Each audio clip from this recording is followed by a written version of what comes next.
ازيكم يا شباب، السلام عليكم ورحمة الله وبركاته. الأول والصلاة والسلام على رسول الله عليه أفضل الصلاة والسلام.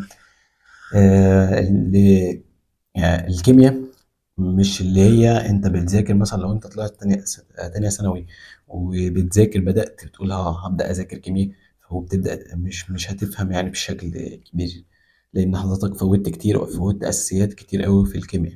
تمام. إحنا في القناة هنا نزلت أنا ملخصات أنا كنت عاملها في الكيمياء، وإن شاء الله يعني إن شاء الله هتكون نزلت. الملخصات ديت هتلخص لك حاجات كتير وهتفهمك حاجات كتير عن الكيمياء. تمام. هتوفر لك وقت كبير جدا، بما ان حضرتك خلاص انت في تانية ثانوي او في تالتة ثانوي وات ايفر، فما عندكش الوقت الكافي انك تمسك مادة بمادتها. فالملخصات دي انا عملتها وهرفعها ان شاء الله باذن الله على القناة، يعني لو ما كانتش اترفعت. تمام. فما تنسوش تشتركوا في القناة وتضغط لايك وتفعل زر الجرس. وكان معكم محمد.